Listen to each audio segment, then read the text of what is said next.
Audi's understated Q5 continues its subtle conquest of the premium mid-sized SUV sector.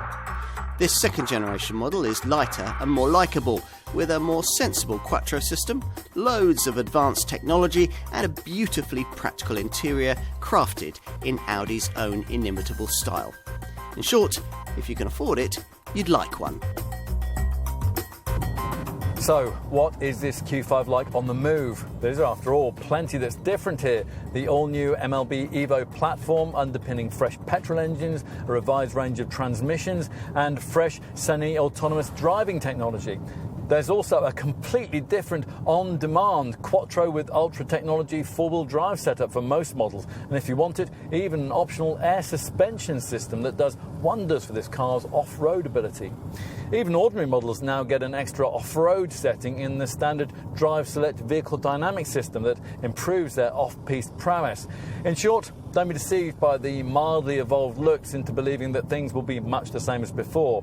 The lighter chassis certainly makes the car feel a little more agile through the corners, although to some extent the dynamic improvements are somewhat masked by the same rather vague level of steering feel that characterised the previous generation model. Engine-wise, most people will choose one of the four-cylinder variants, probably the efficient 190 PS 2-litre TDI diesel that we're trying here, which manages 56.5 mpg on the combined cycle and 132 grams per kilometre of CO2.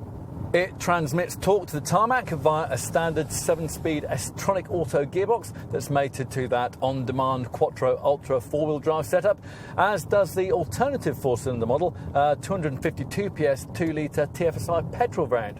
The prodigious power of the V6 derivatives, though, requires a different approach. Now, for these, Audi is stuck with the previous permanent Quattro system and paired it with a beefier 8-speed Tiptronic auto gearbox. Now, here there are two 3-litre options, a 286 PS 3-litre TDI diesel or a 354 PS 3-litre TFSI petrol unit, the latter power plant reserved for the potent flagship SQ5 model. If at first glance you're tempted to conclude that this second generation Q5 is merely a mild evolution of its predecessor, then we would understand. And then we'd ask you to look again. This Mark II model is significantly longer than its predecessor was and slightly taller too. Perhaps more importantly though, it's a leaner, tauter, more sophisticated looking thing. An SUV with a sense of purpose. Getting into the front seat, well, that is predictably easy thanks to the raised ride height you get in this kind of SUV. And once inside, what's delivered up is a masterclass of interior quality and ergonomics.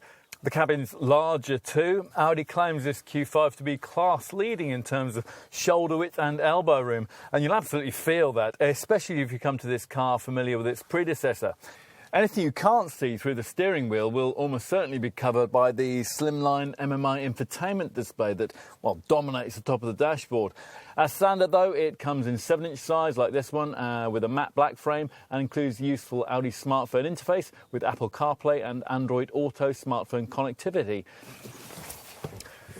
Now it's time to turn our attention to the rear and start with the option that every Q5 should come with, what Audi calls its Rear Bench Seat Plus feature. Now this lets you slide the base back and forth by 12 centimetres to either increase legroom or luggage space, and also alter the backrest angle through 3 stages for greater long-distance comfort.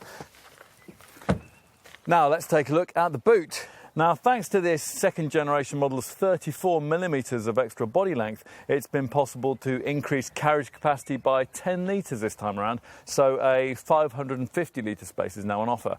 Completely flattening the rear bench frees up 1,550 litres of total storage space.